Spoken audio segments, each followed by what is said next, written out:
Elle est importante cette soirée ici à Saint-Jean-de-Luz à plusieurs titres. D'abord, c'est une finale, la finale du Master 4, le dernier en l'occurrence des internationaux de Saint-Jean.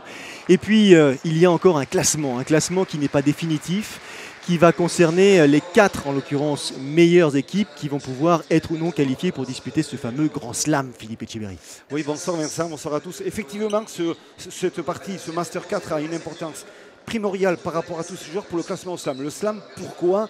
Parce que c'est vrai, c'est le titre suprême dans les internationaux de Cesta Punta. Alors ce soir, gros enjeu pour ces 4 joueurs. Alors justement, les 4 joueurs présents ce soir sur la cancha, on va commencer par les rouges, la tradition est celle-ci. Christophe Ola, un habitué, je dirais un garçon qu'on a très souvent vu ici disputer les internationaux, associé à un jeune joueur, un arrière, plein de promesses, même plus que ça, qui a la ferme intention de s'imposer très vite à Saint-Jean, Unai Lekerika. Oui, alors Christophe Ola, le Lusien, on le connaît à Saint-Luc, il connaît bien ce fronton associé avec Unai Lekerika. Bien sûr, il a gagné déjà des titres ici l'an dernier ou arrivé en finale. C'est une grosse équipe. Attention, on parle de grosse équipe, mais en face, c'est aussi du gros calibre avec un avant et pas n'importe lequel. En l'occurrence, Aritz Erkiaga, le numéro 1 mondial, je pense, associé à un arrière, lui aussi talentueux, Ibon Aldazabal. Voilà, un qui joue à Miami, l'autre qui joue à Dania. Cette équipe, on l'a vu à la demi-finale, elle a surpris un peu en battant Goicoechea, qui était le monsieur de la Cesta Punta. Alors cette équipe, comme on dit, autant une est redoutable, l'autre elle est très dangereuse. Justement, en parlant de équipe dangereuse, Arquette, bonsoir. La proximité, en l'occurrence du Grand Slam, doit avoir un peu d'influence sur l'attitude des joueurs. Est-ce que certains ont semblé plus tendus aujourd'hui qu'ils n'ont pu l'être apparemment et un peu plus tôt dans la saison? Tout à fait, on a senti sur les 4 protagonistes de cette soirée une tension spéciale, puisque certains en jouent leur peau ici sur le Khayalai de Saint-Jean-de-Luz, et en particulier l'équipe des Rouges, bizarrement, avec Unai Lekerika qui a donc l'ambition de finir premier des arrières et d'avoir un tableau plus facile, et Christophe Ola qui lui n'est pas sûr, à l'heure où on parle, de se qualifier. Il faudra absolument pour lui l'emporter ce soir. Et oui, il y a des points précieux à glaner, des points qui vont être synonymes de qualification pour le Grand Slam. Ce que je vous propose, c'est de rejoindre les joueurs pour cette finale du Master 4. C'est la 4e finale de Master qui compte pour les internationaux de Saint-Jean-de-Luz.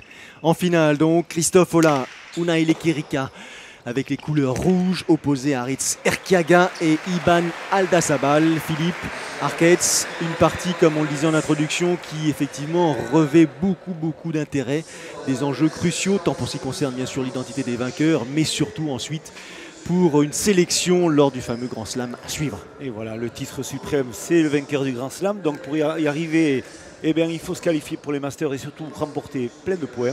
Et là, en l'occurrence, ce soir, partie indécise, puisqu'on ne sait pas encore qui va pouvoir participer officiellement dans ces 4 places de vainqueur des slams pour participer bien sûr à ce slam. Donc, ce soir, 4 acteurs magnifiques et je pense une très belle partie. En tout cas, une chose est certaine, Arquette, c'est que les points vont effectivement compter. Parfois même un seul suffira pour départager de joueurs et lui permettre d'intégrer justement cette fameuse partie qu'ils attendent tous, c'est-à-dire ces grands slams.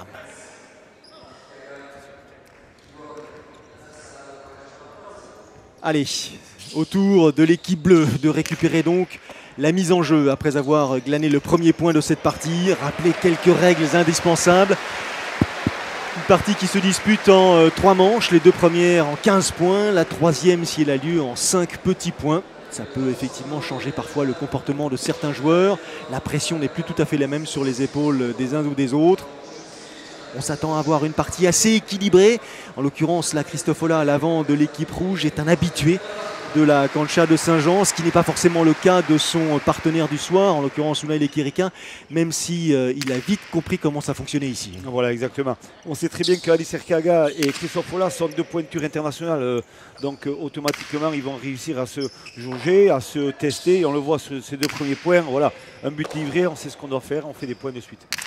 Le jeu est assez simple à suivre, en l'occurrence, tout se passe entre les lignes jaunes, qu'elle soit effectivement horizontale ou verticale.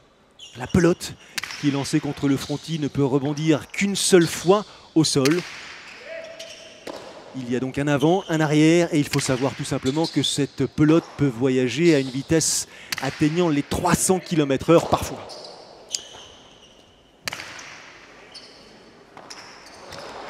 On a parlé des rouges, parlons des bleus maintenant avec cet avant, Aritz Erkiaga, un phénomène. La grande classe, voilà, il a 30 ans, il n'est pas encore en maturité, mais c'est vrai que vu son palmarès et tout ce qu'il a gagné, puisqu'il est pensionnaire de Miami tout l'hiver, c'est vrai qu'il gagne tout là-bas, il domine, il a une qualité, un toucher de pelote incroyable.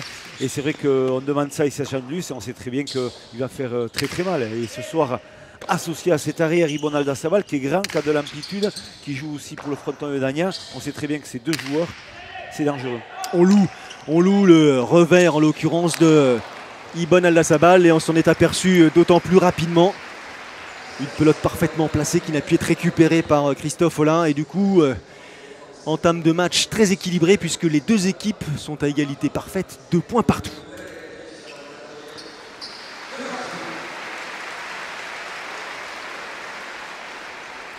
La mise en jeu consiste à effectivement envoyer cette pelote contre le frontis et faire en sorte qu'elle rebondisse entre la ligne 4 et la ligne 7. Si elle rebondit avant la ligne 4, elle est faute. Si elle rebondit après la ligne 7, c'est une demi-faute. La possibilité pour celui qui met en jeu de buter à nouveau. Pour autant, dès lors que la pelote dépasse la ligne 7, lors de la mise en jeu, elle est considérée comme étant demi-faute. Je vous le disais, c'est un pacha et les équipes ne peuvent comptabiliser que 5 pachas au cours de leur partie. Ça peut aussi faire partie d'une stratégie, savoir mettre en jeu de manière à ce que la pelote soit compliquée, à qu'elle évite d'abord l'avant adverse et qu'elle vienne frapper suffisamment loin en l'occurrence pour qu'elle puisse ensuite gêner la partie adverse. Voilà, plus on va faire reculer son adversaire sur le fronton, cette cancha, plus l'arrière va se trouver très loin de la zone de jeu, plus ça va devenir facile pour les avants. Donc automatiquement l'engagement est primordial dans l'engagement long, mais bien sûr attention au pacha puisqu'on ne droit qu'à 5 à Champs-de-Luz. Allez, suivons désormais la partie, le jeu dans le détail avec Aritz Erkiaga qui vient de récupérer cette pelote limitée par l'arrière rouge, Unai Lekirika. Et vous l'avez entendu, une pelote qui frappe le sol au-delà de la ligne jaune ou même sur la ligne jaune est une pelote donc fausse. Le son est spécifique. Nouvelle égalité. 3 points partout. On a l'habitude d'assister en début de partie, Philippe, à justement cette phase de réglage ou du moins de surveillance. On jauge l'adversaire. Exactement. Déjà, on part avec une stratégie de jeu qui a été discutée dans les vestiaires, heureusement. Mais après, une fois qu'on rentre sur la partie, voilà, on commence déjà à voir comment l'adversaire se situe sur la cancha par rapport au placement de l'avant et de l'arrière. Et ensuite, on essaye de fixer un jeu. Donc, on va rechercher de la longueur. Et là, à ce niveau-là, après, on fait des déclenchements, comme là, on le voit très bien.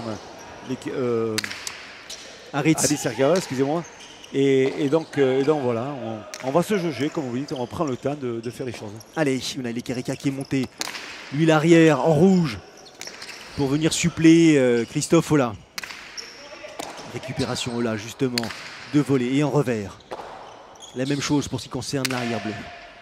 Une pelote qui va effectivement essayer de rester le long du mur, c'est l'objectif des différents joueurs. Elle est très compliquée à récupérer.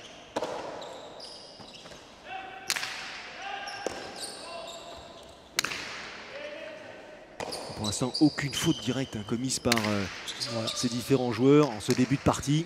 Des points longs, des points avec des échanges très longs. On change un peu les trajectoires. Là, on voit les rebottes un peu plus courtes. Mais on sait très bien que Christophe Hollin, c'est l'accélération. Ça va très vite sur son revers. Le déplacement est juste. Attention, voilà. Attention à ce geste trop ample et qui projette la pelote au-dessus donc de la ligne supérieure. Elle frappe la bâche, vous l'avez entendu également. Faute directe commise par Unai Lekirika. Un peu de risque parce qu'on a peur de donner cette pelote à l'avant et quand on connaît Aritz Erkiaga, le déclenchement d'attaque à partir du numéro 7, c'est un danger. Il est capable d'ajuster des coups parfaitement. Donc voilà, on essaie de trouver de la hauteur à l'impact au mur. Et on retrouve la mise en jeu confiée donc pour l'instant à l'équipe bleue parce qu'elle a remporté le point précédent et c'est Aritz Erkiaga, l'avant de cette équipe, qui met en jeu et qui commet une première faute directe, une mauvaise lecture, une mauvaise réception. Pas facile hein, la situation et puis ensuite, mine de rien, le gant n'est pas très large. Ouais, exactement, voilà, un revers bien ajusté vers le mur de gauche au niveau du numéro 8-9. Et c'est vrai, c'est des axes de jeu que les arrières recherchent là, pour faire reculer un peu l'avant. Mais surtout, le plus important, comme je dis souvent, c'est chercher surtout le mur de gauche, que la pote finisse sur ce mur de gauche. Et là, c'est dangereux. Christophe là, au but. Récupération, Ibn Al-Azala. Et là qui monte sur cette pelote pour mieux la récupérer, qui vient de mettre un coup d'accélérateur. Des rouges qui tentent d'imprimer une vitesse à cette partie. Hein. Des bleus qui pour l'instant donnent l'impression de subir un peu plus. Et la preuve avec ce deux murs réalisé par Christophe Ola, imparable. Voilà, on le connaît, on sait que c'est un détonateur. On sait qu'il a les capacités de pouvoir accélérer, mais surtout de trouver des angles de jeu fabuleux. Et on le voit sur le constat. L'attaque du revers, il va chercher pas trop de hauteur. Et là, on ne sait plus si elle va à l'intérieur ou elle va toucher l'angle et elle s'échappe sur la droite là. Voilà, c'est un coup très bien joué quand même. Des rouges qui prennent l'avantage. 5 points à 4 dans cette première manche. Je vous rappelle que les deux premières se disputent au meilleur des 15 points et que la troisième, si elle a lieu, est au meilleur des 5 points. C'est bien fait, c'est bien récupéré aussi là. Il nous a habitué Unai Lekerika à être plutôt bien placé. Oh, quelle traversée de Concha fulgurante avec une récupération du bout du gant là par Christophe Ola. Et ça accélère, il avait vu, attention, il l'avait lu, il l'a bien contré. Superbe point réalisé par Harit Serkiaga qui ne s'est pas laissé surprendre cette fois-ci. Et voilà, c'est le haut niveau. Quand on se trompe dans un point ou dans une attaque, c'est vrai qu'on peut se faire de suite chaquer. Et là, on l'a vu, il a attaqué Christophe Ola, ce qui fait très bien, hein, mais il a donné un peu plus d'angle, il a touché un peu le mur. Et là, à ce niveau-là, si Harit Serkiaga vient vous couper de la trajectoire ou attraper la pelote, il a une vision globale de la cancha et il fait ce qu'il veut.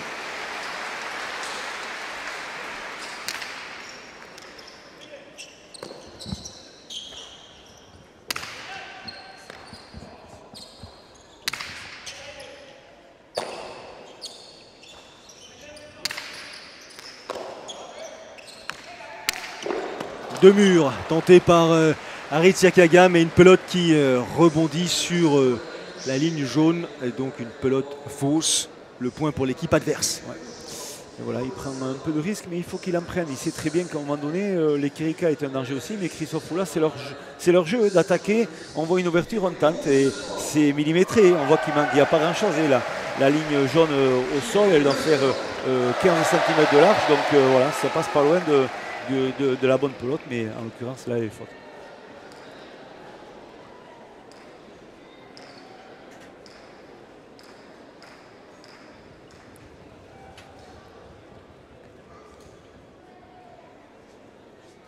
Surpris par le rebond de la pelote, Christophe Ola semble-t-il.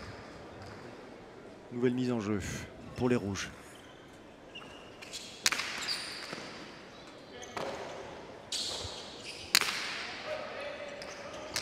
Pelote difficile à jouer, mais que va récupérer Christophe Ola quand même.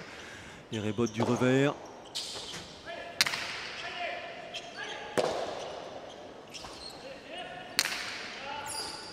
Oula, tout en souplesse. L'accélération, le deux-murs. Ouais. Et là, le joueur adverse, même s'il récupère la pelote, ne doit pas rester en contact ou entrer en contact avec le filet. Il a le droit surtout de la rattraper avant qu'il aille sur le filet. Donc s'il attrape, qu'il se jette sur le filet, c'est pas un problème. Mais effectivement, là, on l'a vu la vitesse, déclenchement, hein, c'est la deuxième qui est sur la ligne. Là, c'est bon. Et là, une fois qu'elle touche le sol, elle accélère encore. Et donc voilà, trop juste dans le déplacement latéral. Et point pour Harit Serkiaga. Et des bleus qui reprennent donc la mise en route. 6 points partout, égalité, nouvelle égalité.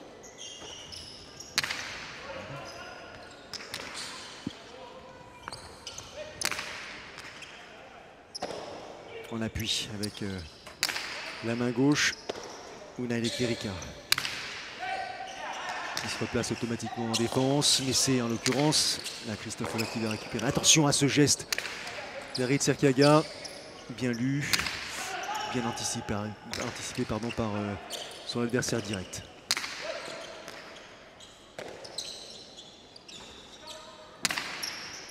Oh là là, c'est bien tapé. Il fallait la récupérer cette pelote. Hein. Ouais, il n'a pas réussi à couper la trajectoire. Elle lui a échappé pour quelques centimètres. Oui.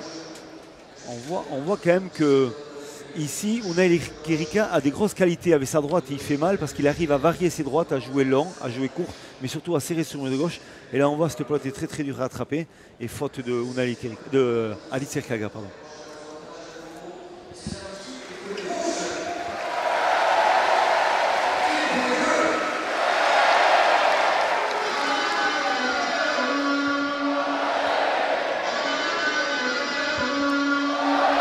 Et le public de Saint-Jean qui se fait entendre. Encore une fois, le Rayala est comble.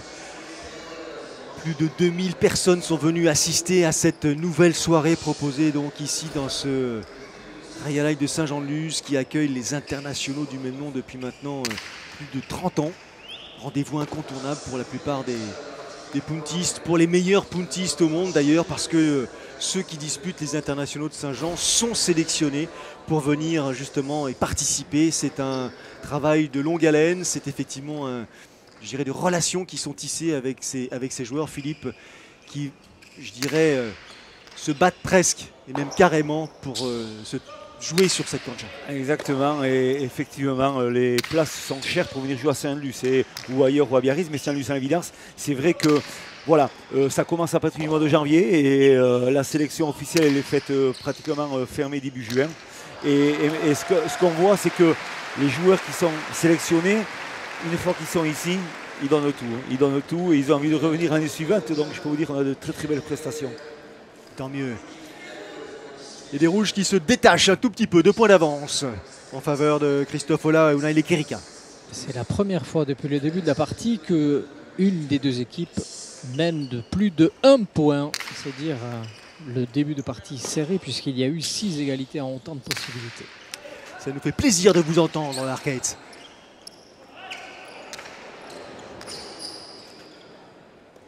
Attention, attention à cette attaque, effectivement. Il est un peu gourmand malgré tout. Harit Serkaga, une pelote qui frappe dans la bâche du bas en l'occurrence. Ouais, il a été effectivement un petit peu gourmand, comme je disais. Il ne veut pas faire durer le point. On voit qu'il va tenter tout ce qu'il a tenté ce soir pour essayer de finir les points. Et donc voilà, il prend des risques. Et en prenant des risques, souvent, on fait des fautes. De toute façon, il va falloir prendre des risques ce soir pour conserver sa place si on est qualifié, en l'occurrence d'ores et déjà pour disputer le slam ou si effectivement on a besoin de points supplémentaires. Arcade, c'est un petit point justement sur cette situation, sur ce classement qui nous intéresse tant et qui intéresse surtout les joueurs. Et sachez que par exemple là, les rouges, si les rouges emportent ne serait-ce qu'une seule manche, ce qui a l'air bien parti, Christophe Ola automatiquement serait qualifié. Cela se compliquerait beaucoup pour Ibon Aldazabal. Erkiaga et Lekerika étant déjà qualifiés, mais ils jouent gros puisqu'on sait qu'être bien classé ouvre aussi le tableau des slams lors de la demi-finale. Donc tout l'enjeu se réside surtout entre Ibon Aldazabal ou Christophe Ola, l'un des deux quittera le tournoi ce soir.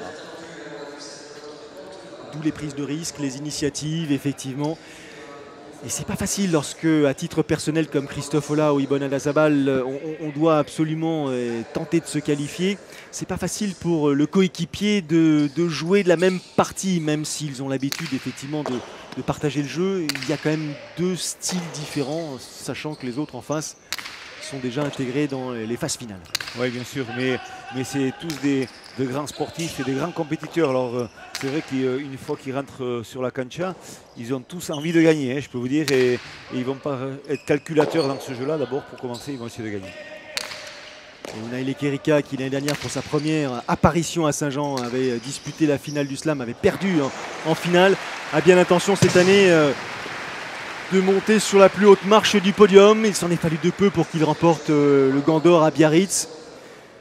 Il réalise une première saison professionnelle assez étonnante, ce garçon. Et voilà, c'est vrai qu'on l'attendait un peu à ce niveau, mais la marge de progression est très rapide chez lui. On voit qu'à Dagna cet hiver, il a été fabuleux. Il a fait une très très grosse saison. Et pour son jeune âge, 23 ans, et il est vraiment parmi vraiment les meilleurs. Et comme on le voit à Saint-Luc, quasiment dans le slam, il peut rentrer dans les deux meilleurs arrières du tournoi. Donc déjà, c'est super.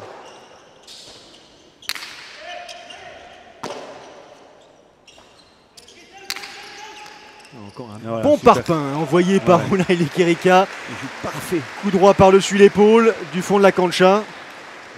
Ça va trop vite. C'est parfait, c'est ajusté d'une manière à vraiment gêner cette équipe bleue. On voit, c'est dans un périmètre de jeu entre le 6 et le 7 collé au mur de gauche. Sur une droite, on appelle ça un peu médiolable du milieu. C'est très très dangereux. Attention, les rouges là qui s'échappent. 12 points à 7 dans cette première manche. Alors est-ce que c'est une tendance provisoire? Est-ce que c'est la partie qui d'ores et déjà se dessine de cette manière? À suivre. Oula qui avance mais qui, petite amortie, essaye de surprendre Harit Serkaga qui était pourtant présent, mais après c'est une question effectivement de millimètres. Et cette pelote échappe donc au gant de l'avant espagnol. Ouais. Grosse prestation, on voit le Christophe Ola, il va faire un lâcher sur la gauche. Et là il vient, Harit arrive en bout de gant, mais après c'est sûr dans la réception on a toujours un blocage un peu le poignet, il n'a pas pu le faire. Mais Christophe Ola fait quand même une première manche fabuleuse. Il est très très bien accompagné de Unai Lekerika, mais on peut dire que vraiment il est partisan de cette victoire et on le voit bien.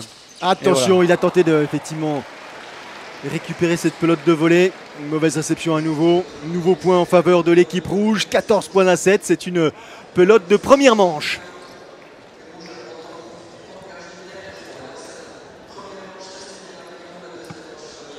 Première manche menée tambour battant par l'équipe rouge, qui va sans doute continuer de cette manière. Ça a l'air de lui sourire. Et la mise en jeu pour Christophe Ola. Pas de baisse de régime, c'est toujours à fond. On voit, ça va très très vite. Elle est force. Et voilà. Et une pelote à l'extérieur de l'aire de jeu. Donc dernier point. Glané par les rouges. 15 points à 7. La manche est remportée par Christophe Ola, Unai Lekerika. Et on retrouve au micro d'Arcades Christophe Ola. Christophe Ola, Christophe soulagé, la première manche est dans la poche, la qualif aussi, maintenant il faut aller gagner la finale. Oui, le principal c'est quand même une finale, c'est de gagner la finale. Maintenant voilà, c'est vrai que je suis réjoui de faire partie du slam, ça y est, c'est un objectif. Maintenant voilà, il va falloir qu'on joue sérieusement cette deuxième manche parce qu'il y a du lourd en face. C'est vrai qu'ils sont en train de se chercher, il y a des fautes de gants. Il va falloir qu'on fasse attention, nous il faut qu'on continue à être sérieux comme on l'a fait avec les Kerika. On s'entend bien, on est bien sur la cancha, il fait bon pour jouer. Maintenant, on verra la suite. Parce que la clé justement de cette finale peut se jouer sur le rythme impressionnant que vous imprimez depuis le début de la partie. Oui, on sait qu'ils ont du mal, surtout à Ritz. Il faut le bousculer sur des pelotes rapides. Il a un jeu lent, mais après, c'est un magicien. Il faut faire attention, surtout avec son deux-murs. Il le camoufle très très bien. Mais voilà, maintenant, les cartes sont reparties. On est 0-0, dans la tête de toute façon on est 0-0 là, il faut confirmer sur cette deuxième manche. Merci beaucoup et à tout à l'heure. Toujours très, je dirais, fair play Christophe, beaucoup de recul, ne pas oublier que ce n'est que la première manche. Voilà, il est très lucide dans son analyse et ça se voit bien. C'est un grand joueur, il sait ce qu'il faut faire. Voilà. Alors, les quelques premières stats à l'issue de cette première manche, Philippe. Exactement. On voit surtout Christophe Ola qui a été entreprenant avec un avant comme Ali Serkaga qui bien sûr a fait 5 points comme lui au point gagnant, mais on peut dire qu'il sait très bien que contre ce joueur-là, il faut qu'il aille à fond. Il ne faut pas qu'il cherche à comprendre. Il faut vraiment se mettre dans le rouge et dans le dur. Donc c'est très très bien Christophe ce que fait là. L'analyse est bonne de sa part et accompagné d'Unai Lekerika. Ils sont très complémentaires, on le sent bien et ils sont très sereins. Et sur la cancha, l'équipe bleue est restée là en l'occurrence et pour récupérer et pour cogiter aussi. Il est parfaitement conscient de ce qu'il a réalisé ou de ce qu'il n'a pas tout à fait réalisé. Harit Serkaga et il échange en ce moment avec Ibon Aldazabal. Cette première manche l'aurait passé en l'occurrence complètement à côté. Il faut qu'ils se reprennent vite et les rouges vont rentrer pour disputer cette deuxième manche avec le même état d'esprit et sans doute la même vitesse de jeu. Ils vont avoir la mise en jeu en plus, donc c'est important. Ouais, ils sont restés sur leur fin, on voit les bleus, ils savent très bien qu'ils ont fait une mauvaise première manche. Ils ne sont pratiquement pas rentrés au vestiaire, ils sont restés sur la cancha, donc ça preuve qu'ils se disent au fond d'eux-mêmes, c'est pas normal la prestation qu'on a faite, on a envie d'être meilleur, et maintenant voilà, les cartes, on les a en main, et bien jouons à la pelote. Petite réparation là, minute, exécutée par Christophe Ola sur son gant. Voilà, exactement, il rajoute du scotch qui est un peu strié, donc plus renforcé, et là il va essayer parce que la vitesse de pelote fait que les pailles saute à l'intérieur du Gistera ou à l'extérieur.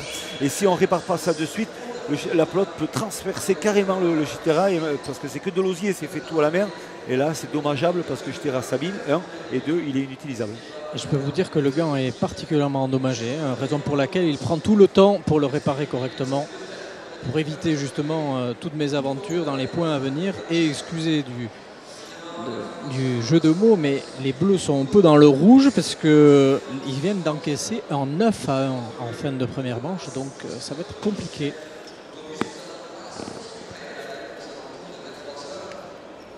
Ce sont des joueurs qui se connaissent tous. Ils effectivement disputent des parties ici, mais aussi en Espagne.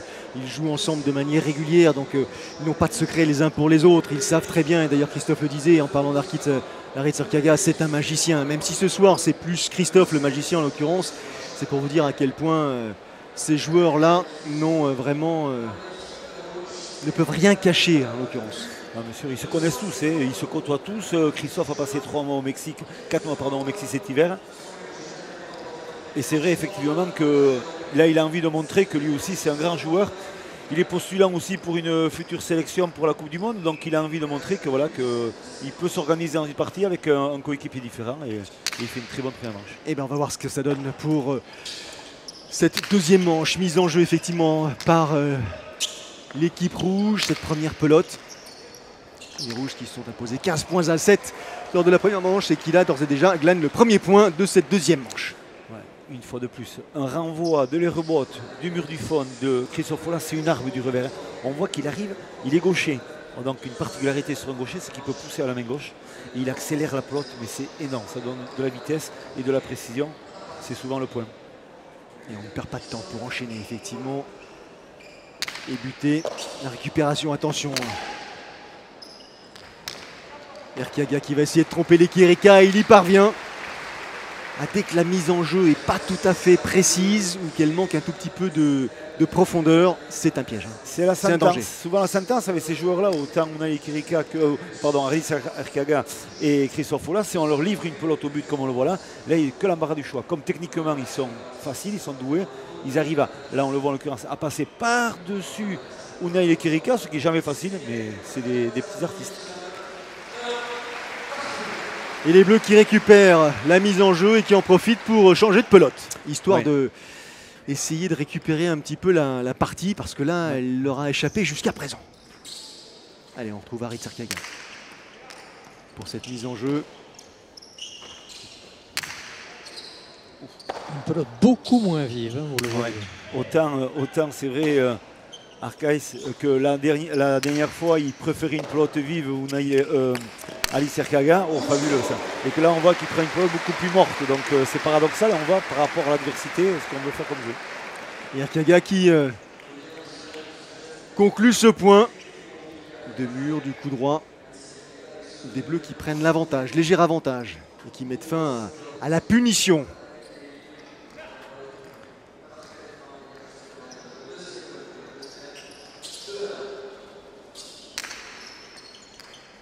Mise en jeu assez longue pour éviter l'avant adverse bien sûr et laisser l'arrière en fond de cancha. Pas le temps. Une pelote qui a touché effectivement la bâche au-dessus de la ligne du mur de gauche. Et c'est le rôle effectivement aussi des 3 arbitres présents sur la cancha, veiller au bon déroulement de la partie. Bien sûr. Et ce soir, Didier Lopez est le juge principal et c'est vraiment une référence aussi à ce poste et il connaît bien un peu tout ce jeu-là.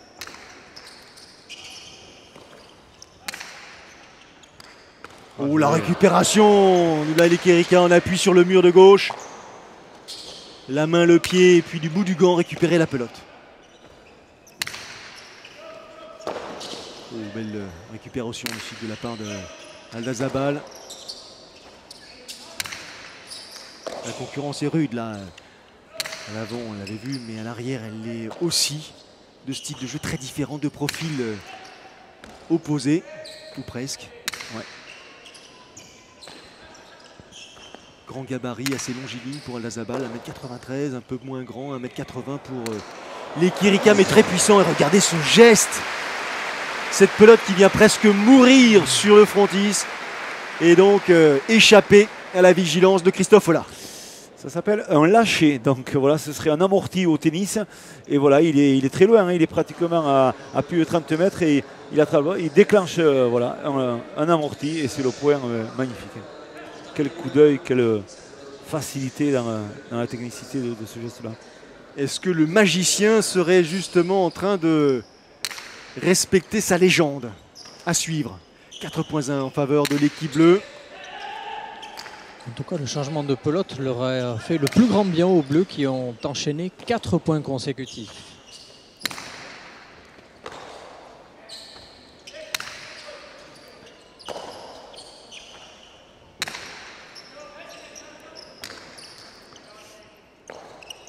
Superbe. C'était rebote en revers. Encore. Bien joué. Attention, en coup droit cette fois-ci, récupéré de manière extraordinaire par les Quiricains. On peut dire qu'il a sauvé ce point pour l'instant. Celui-là, il va être aussi compliqué à faire. Trop compliqué. Parce que quand la pelote rebondit contre le mur de fond, elle ne peut pas rebondir une deuxième fois au sol. Et absolument, il faut que le joueur, je dirais, épouse en quelque sorte la courbe de la pelote pour le conduire jusqu'au frontis. Exactement. On a le droit qu'à un seul rebond au sol. Donc en l'occurrence, elle a touché le sol, le mur. Et là, il faut trouver une solution pour la renvoyer. Le premier coup, ça marchait. Le deuxième, au moins. Mais là, on voit quand même que Alix Serkaga prend un peu la partie à son compte. On voit qu'il est positionné dans un jeu où il se sent bien. Cette pelote, effectivement, lui fait énormément de bien. Et voilà, le magicien est en route. Et il s'en sert plutôt bien, effectivement, cette pelote. 5.1 en faveur de l'équipe bleue. Et Aldazabal réalise lui aussi une très belle partie, très sûre à l'arrière.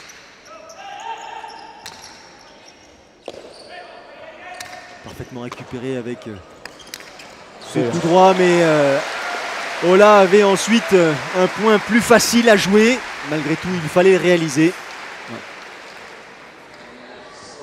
Point pour l'équipe rouge donc. Voilà, il va taper un deux-murs par-dessus l'épaule, puisqu'il est vraiment devant le joueur adverse, donc il a une facilité d'ouverture de jeu. Et il s'empresse bien de passer cette pelote parfaitement. La position de l'avant qui vraiment est devant l'ensemble je dirais, des joueurs ou son coéquipier ou des adversaires est crucial. C'est-à-dire que l'avant qui est placé devant tout le monde dirige en quelque sorte. C'est un peu le chef d'orchestre, il a plus de choix. Exactement, c'est pour ça qu'il faut toujours mettre l'adversité très loin du mur de frappe pour pouvoir dominer devant. Après, voilà, avec des magiciens comme Alix Serkaga, il est capable de déclencher, mais en étant à côté de lui, des phases de jeu toujours incroyables. Attention, cette pelote, elle est magnifique. Elle est magnifique. Une pelote qui vient s'écraser au fond de la cancha, le long de la ligne, à l'opposé donc du mur de gauche, placé par Arit Serkaga, pardon. Il a joué sur le latéral, on pourrait dire comme ça, et la pelote a été bonne, tant mieux pour lui. C'est un peu dangereux ce qu'il a tenté, mais voilà, quand on est bien. Voilà. 10e point gagnant pour l'avant de l'équipe bleue.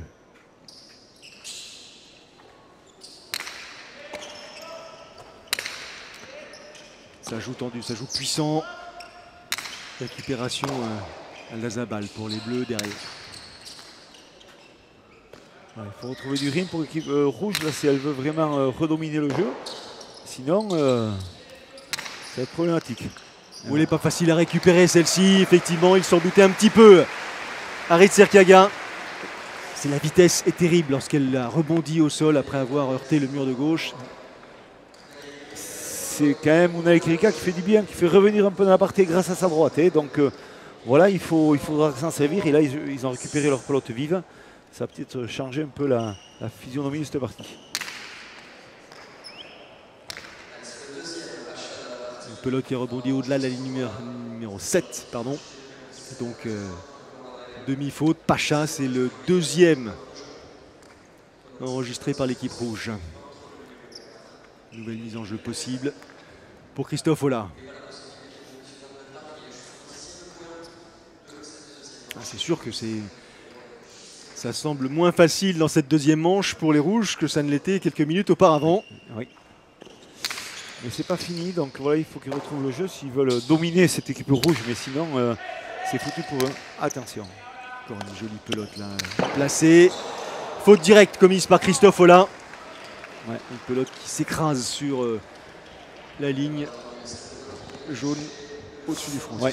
Là, c'est des points perdus, des points égarés, malheureusement, de Christophe. Lui qui est dans une arme qu'il aime bien et qui peut renvoyer et faire des points. Et là, on voit qu'il égare cette pelote à l'extérieur du mur de frappe et c'est fini. Attention à ce que cet enchaînement de fautes directes et cette situation instable ne gêne pas plus que ça à Christophe Hollin, qui a l'habitude de passer par des hauts et quelques bas. Joueur très sensible, et qui pour l'instant est parfaitement impliqué dans sa partie, soutenu comme il est par aussi, vous le disiez, son arrière, Unai Lekerika.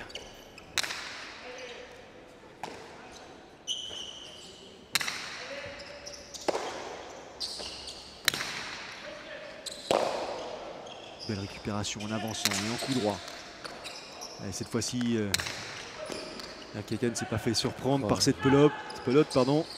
Ah, il va chercher l'angle, la Super. récupération dans la Zabal.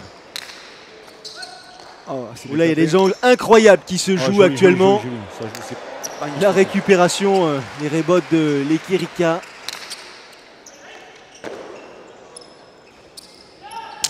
Ah, la ligne. Les fautes directes.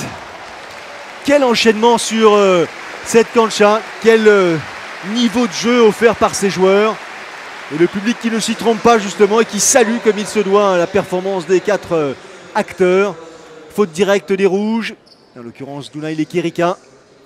Et ouais, il a tenté d'éviter cet avant bleu en donnant de la hauteur sur une droite un peu par côté, mais par-dessus, pardon. Mais c'est toujours délicat de pouvoir dépasser un adversaire en jouant un peu par-dessus.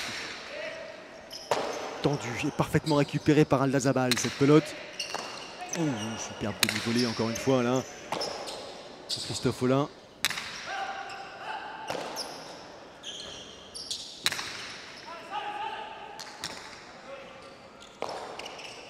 Et là, il faut rentrer. Ah, mal lu, surpris sans doute par le rebond. Pelote qui échappe aux gants de Christophe Hollin. Oui. Et des Bleus qui creusent un tout petit peu plus l'écart, 9 points à 3. Ça doit commencer un petit peu à cogiter sous les casques rouges, Arcates. Oui, et en particulier Unai Lekerika, qui, depuis que le changement de pelote et la pelote vive, se trouve privé justement d'une de ses armes favorites. Et du coup, laisse beaucoup plus l'initiative à Alitz Erkiaga, qui n'en demandait pas tant. Et on voit, lorsqu'on laisse le jeu au compte d'Alitz Erkiaga, ça fait énormément de mal. 9-3, 6 points d'écart pour le Bleu.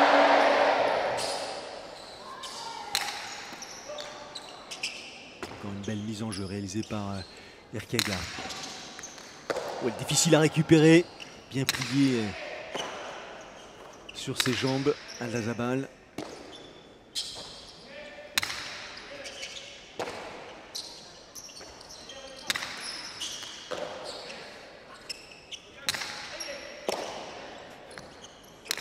Oh, c'est fin, c'est finement joué, la récupération d'Erkiaga pour une pelote qui vient contrer les tentatives, la tentative de Christophe Hollin. La réplique immédiate là de l'avant espagnol. Il a très très bien défendu et on voit que l'ajustement de l'attaque de Christophe Hollin, il râle parce que c'est pas donné, c'est posé, il veut la poser, mais en fin de compte, le fait de la poser, il perd toute la vitesse et là c'est un caviar pour ce garçon-là. Et voilà, le ras de réel Cortada, on va bien toucher le verre, chercher le mur de gauche et c'est la faute. Ouais. Geste gracieux, ample que celui du puntiste, qui donne la plus grande amplitude possible à ce geste pour justement permettre une vitesse maximale. Et encore une faute directe. Aïe aïe aïe, ça se corse là du côté de l'équipe rouge. Non, le point est bon. Hein. Le point est bon, rouge. Pardon. Sûr. J'avais cru voir une faute directe commise par Christophe. Non, c'est de ma faute, mais à culpa. Ça y est, il faut que Christophe, voilà, il reconnaît qu'il passe un peu à côté dans cette marche. Un peu ce qu'a fait l'équipe bleue à la première marche. Donc voilà, il faut se ressaisir, c'est pas fini. 10-4, tout est jouable, mais bon, il faut repartir dans un jeu. Il faut qu'ils aient l'accélération, comme ils ont fait tout à l'heure, donner du rythme dans la partie. Unai Lekerika va varier un peu ses droites et surtout Christophe Hollin, moins de fautes et accélérer son revers. Allez, des rouges qui récupèrent donc cette mise en jeu.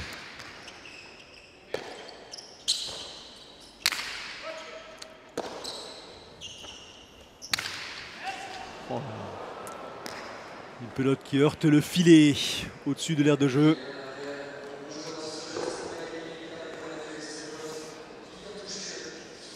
Ils n'ont pas le temps de profiter de leur micro-retour. Ils commettent une faute directe, cette fois-ci avérée. Oui. Et donc 11 points à 4 en faveur de l'équipe bleue dans cette deuxième manche désormais.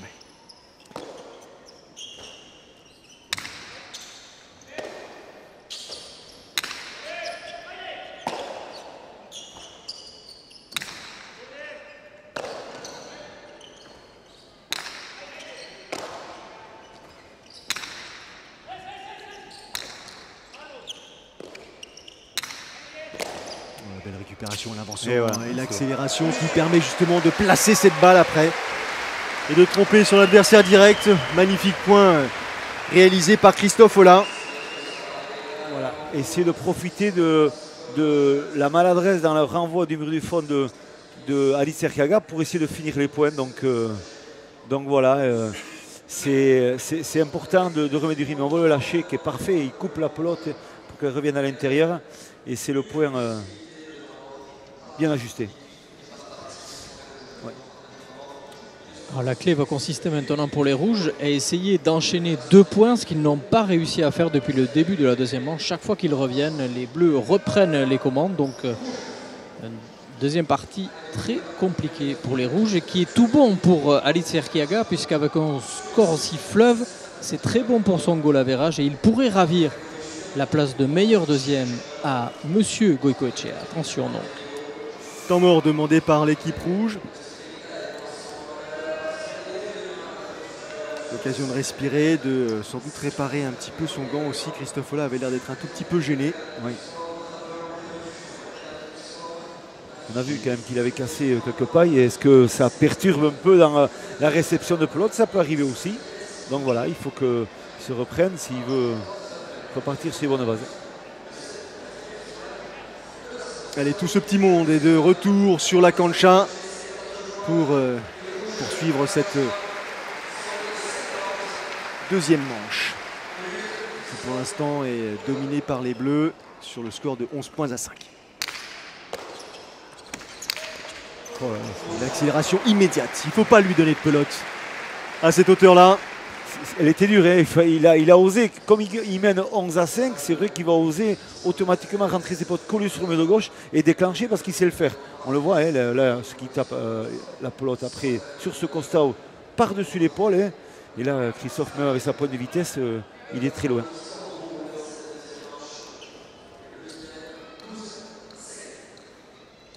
Quatrième demi-mur gagnant pour Arit Serkiaga.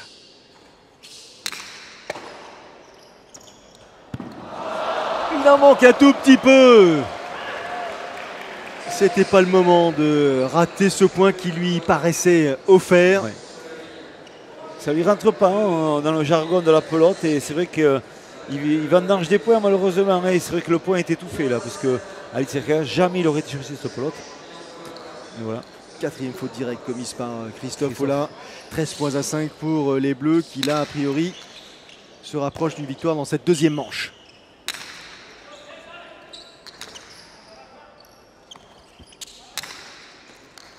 Oh la belle récupération d'Ekirika qui nous fait ça en plusieurs temps. On a le temps de décortiquer justement.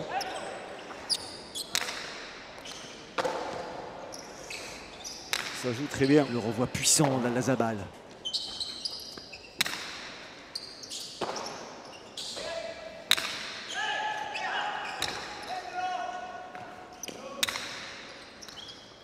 Oh, joli. Là aussi, il faut la récupérer, cette pelote qui est collée au mur de gauche. Et encore un Erebot en revers pour Christophe Ola et Arit Serkiaga qui se fait légèrement surprendre. Petit manque de communication, hein, on dirait, parce qu'il a fait ça un peu à la perdue, quoi. Il a jeté son gant pour l'attraper, mais sans trop de conviction dans son geste. Et derrière, quand il avait Ibon Alassa, qui aurait pu quand même le suivre. Hein. Point pour l'équipe rouge. 2200 personnes dans ce Rail de Saint-Jean-de-Luz. 2200 spectateurs qu'il a pour l'immense majorité d'entre eux. Bien régulièrement. Et attention parce que c'est le troisième Pacha de Christophe Ola et cela peut compter en cas de troisième manche.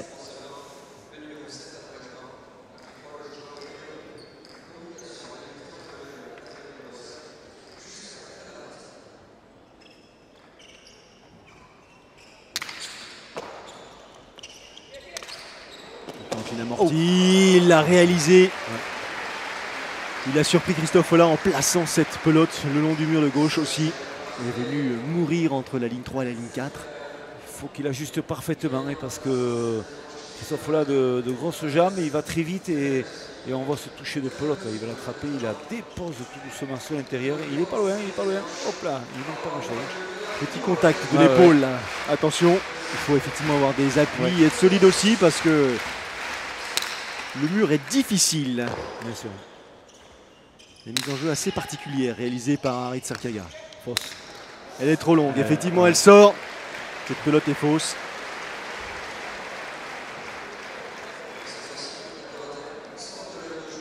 La mise en jeu donc sera en faveur de l'équipe rouge, mais des bleus qui ne sont plus qu'à un tout petit point du gain de cette deuxième manche. Il peut se permettre. Il a beaucoup d'avance. Mais c'est ça, ce garçon, il est dangereux parce que voilà, il peut déclencher des coups au moment où on l'attend le moins possible et faire des points. Allez, Christophe Ola, il faut qu'il retrouve sa régularité. Une belle récupération là, tout au fond par Oulaï Kirika. L'arrière rouge qui effectivement met en difficulté son homologue chez les Bleus. Un nouveau point. Un nouveau point pour l'équipe rouge. 6 points d'écart désormais entre les deux équipes dans cette deuxième manche.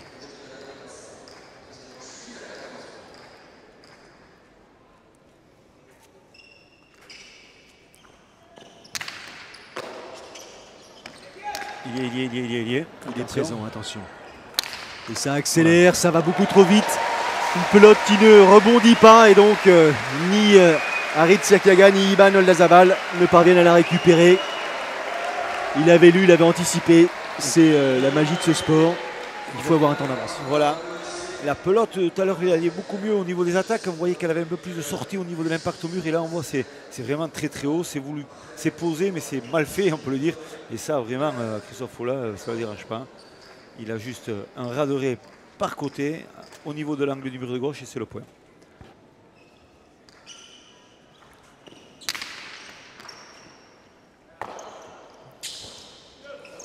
C'est un petit peu haut. Nouvelle faute directe commise par Iban Oldazabal.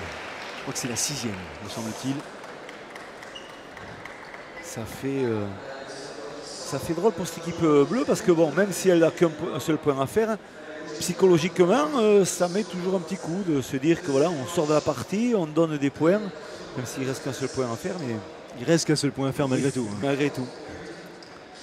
Mais la remontada, on la connaît. Hein. C'est juste. À l'extérieur, attention, c'est le 4e Pacha dont parlait il y a peu Arcaetz.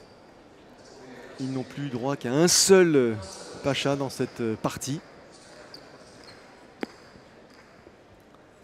Et après, ce sera bien sûr considéré comme une faute directe. Et donc, point pour l'adversaire. Si bien sûr la mise en jeu est trop longue.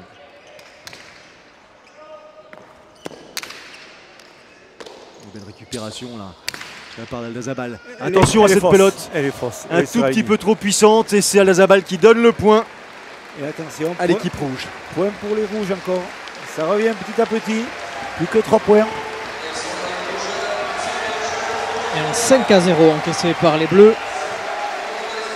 Ce qui n'était pas arrivé depuis très très longtemps.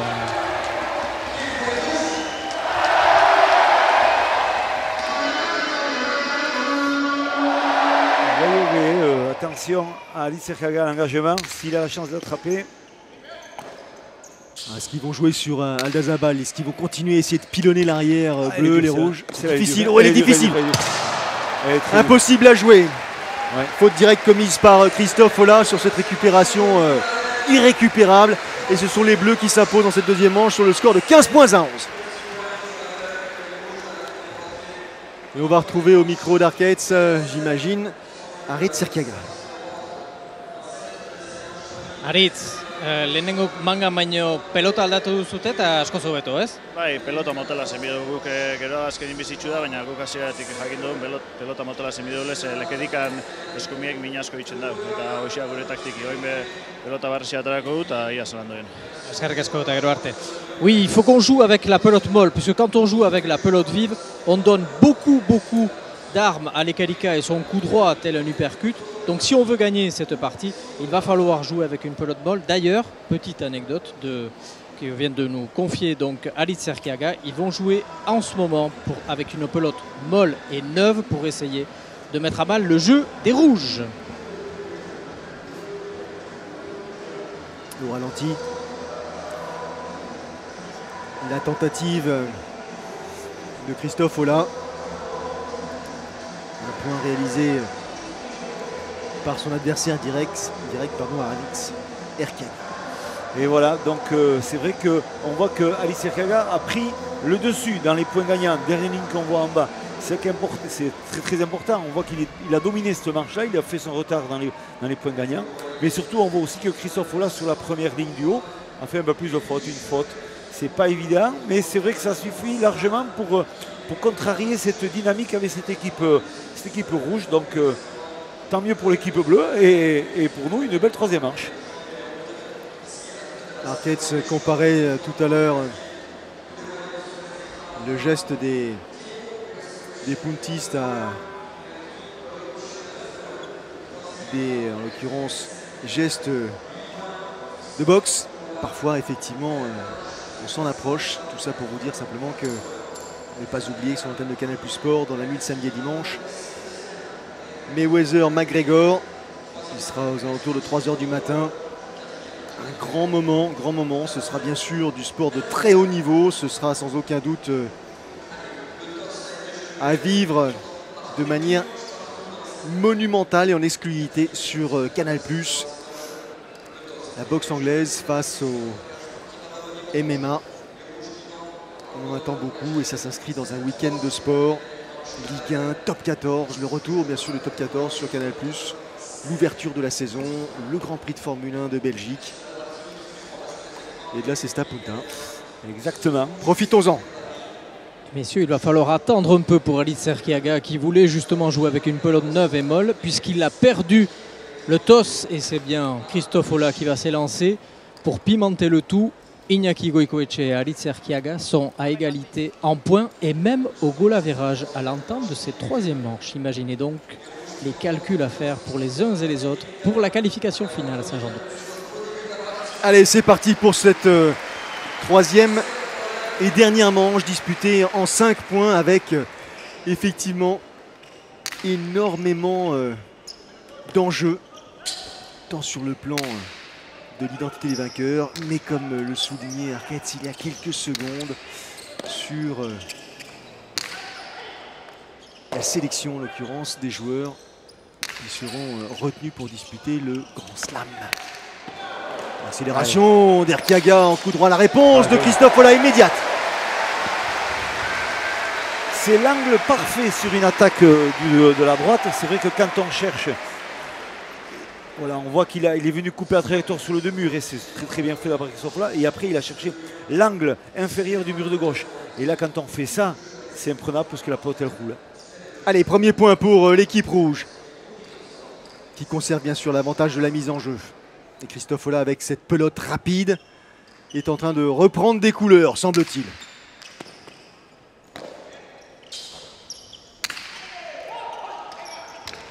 Et là, on se parle beaucoup sur la cancha.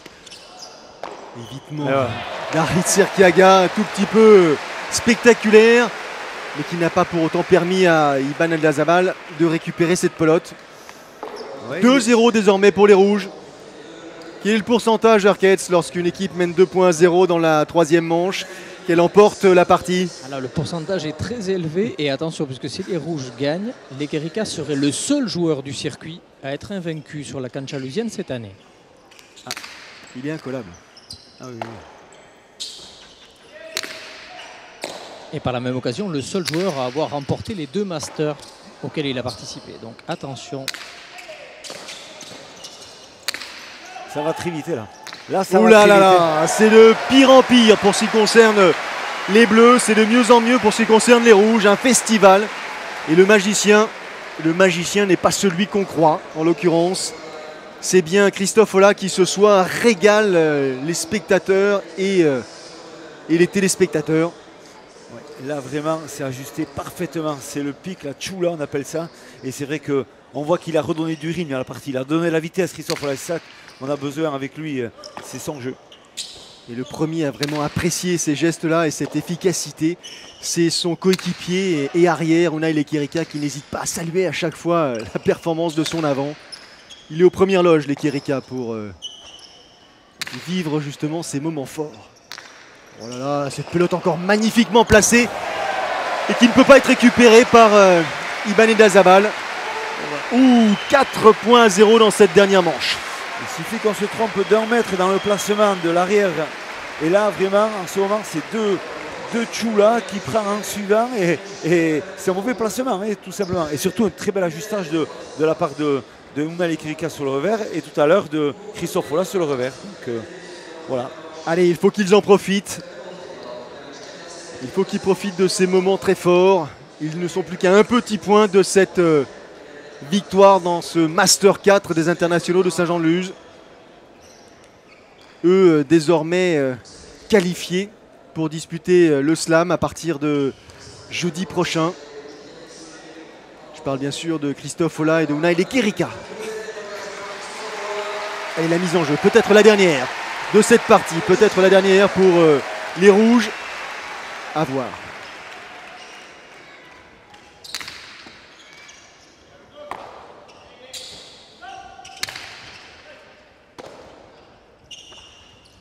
Pas de précipitation. Ils n'ont pas à faire le jeu en l'occurrence. C'est désormais aux Bleus d'agir et d'essayer de revenir au score. Ils vont s'en prendre quelques risques ces Bleus, mais pour l'instant les Rouges sont parfaitement placés sur la cancha. Ah ouais. Ouais, joli, joli, joli. Il arrive à la remettre peut-être. Elle est forte. Non. Elle est touchante. En 2 temps. Ouais. Quel joueur. 23 ans, vous le disiez, pro depuis une toute petite année. Unai Lekerika. Sans aucun doute, nous allons dans les prochaines années le voir sur de nombreux podiums. Oui, c'est sûr et certain. C'est un garçon qui a tout. Là, on voit, il se jette au sol, effectivement, mais il donne un peu de hauteur et la pelote, elle touche la partie gauche et haute fosse du Rayalai. Donc, mais voilà, c'est un garçon que j'avais connu moi à Acapulco en 2015, et bien sûr pour les moins de 22 ans parce qu'il était encore jeune. Et c'est vrai qu'il m'avait vraiment plu par ses qualités déjà humaines et aussi techniques et physiques dans une cancha. Car non seulement Philippe Etcheberry est effectivement notre consultant, mais il est surtout et avant tout celui qui conduit l'avenir de l'équipe de France, des équipes de France. Et donc,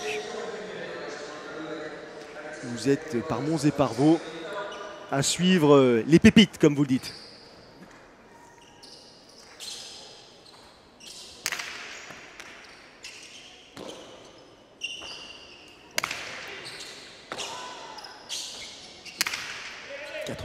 Pour les Rouges dans cette dernière manche, un tout petit point et ils monteront sur la plus haute marche du podium ce soir ici à Saint-Jean et prendront donc le gain de ce Master 4. Ouais, difficile à récupérer mais toujours en appui avec l'aide de son bras. Trop gourmand encore une fois, Unai Lekerika, une pelote placée un tout petit peu trop haut, elle heurte la ligne jaune. Le bruit, vous l'aurez entendu, ouais. Balle fausse. Et des Bleus qui reviennent à 2 petits points. Oui, exactement. Et c'est la deuxième pelote qui fait pareil dans la même posture de jeu. Hein, du numéro 11, là, il essaie de chercher à lober un peu l'avant à Ritserkaga, mais il n'arrive pas parce qu'elle s'échappe un peu sur la sortie du Chitera. Mais attention quand même. Hein, Oula, elle est donnée presque cette pelote. Qu'est-ce qu'il va en faire, Christophe Olah? Essayer de lober, de surprendre son adversaire direct. Allez, en revers, les révoltes. Là, il faut qu'il finisse. Là, il faut qu'il finisse. Là, il faut qu'il finisse. Et un de mur qui va être... Non, qui sera récupéré par Aldazabal. Oh là là. Il faut qu'il se replace au fond tout de suite et deux Bleus. Ne veut lâcher, c'est fabuleux. Ça y est, le point est Là, conclu. ouais, là, ouais. Et c'est fait cette fois-ci. Des Rouges qui s'imposent 5-2 dans cette troisième manche et qui donc remportent ce Master 4 des internationaux de Saint-Jean-de-Luz. La victoire donc pour Christophe Olah et Unai Lequerica. Superbe performance réalisée par les joueurs. Il s'agit de Lequerica ou de Olah avec malgré tout grand Christophe Olah ce soir. Ouais, Christophe Olah était l'accélérateur de cette partie. Vraiment, il mérite cette victoire et très bien associé avec Unai Lequerica. Très belle équipe. Et on va retrouver les vainqueurs au micro d'Arcates, bien sûr. Unai qui se rapproche de nous. Unai Itzel, très belle partie avec du suspense jusqu'à la fin. Sekulako suspensea azken puntura arte. Egiz esan oso partidu gora beratxe izan da. Lehenengo zetiene guil gara oso ondo. Da emaitze resultatu hori izaten dugu, nahiko erreza zigo. Da bigarren ez da hitz, 8 sartu gara partidure eta eurek irazizko errez. Da hirugarren zeta, tope urtema berrio eta eskenin gure alde gauzia. Une partie très indécise, puisque on a chacun eu un temps fort, nous pour la première, eux pour la seconde manche. Il fallait tout jouer à la dernière manche pour obtenir donc la qualification et la finale. Deuxième question, Unai, orain Diego Beaskoetxearekin jolastu behar duzu, hori zen zure objektiboa. Vous jouez avec Diego Beaskoetxea, c'était votre rêve depuis le début de ce tournoi. Bai, hori nik hasik atukuren azken fasea Diego jolastie, da holan izan da. Lehenengo gatu da bizok, da oin semifinalak irazten baduzen, da finala heltzen garen. Bueno, eskerrik asko eta zorionak. Oui, c'était l'objectif en effet, que j'engrange le maximum de points pour essayer de jouer avec Diego Beaskoetxea, puisque nous sommes tous les deux les seuls à être premiers et je pense qu'ensemble on peut aller très loin, encore faut-il y arriver. La réponse dans quelques semaines maintenant. Jouer avec Diego Beaskoetxea, quand on se souvient ce qu'ils avaient fait ensemble à l'occasion du Master 1, ça peut effectivement nous proposer une belle partie. Les adversaires vont devoir se préparer. Ah oui, ça c'est sûr. On a de la chance encore ici à Saint-Luc aux Masters et aux prochains slams, avoir des joueurs de qualité, des binômes qui se sont faits grâce à leur victoire ou leur défaite. Et tant mieux que ça arrive vite ce slam. J'espère que vous avez apprécié cette nouvelle soirée de Cesta sur l'antenne de Canal Plus Sport. Il en reste encore quelques-unes. Il en reste 2 demi-finales de slam à jouer et la finale, bien sûr, en compagnie de Philippe Etcheverry, d'Arcates Aguirre Colina, excusez-moi, et de Xavier Giraudon aussi, bien sûr. Voilà, à très vite sur l'antenne de Canal Plus Sport. Merci à Sébastien Croquefer et à toute l'équipe qui vous a permis de vivre cette nouvelle soirée en notre compagnie. À plus tard. Bonsoir Vincent, bonsoir à tous.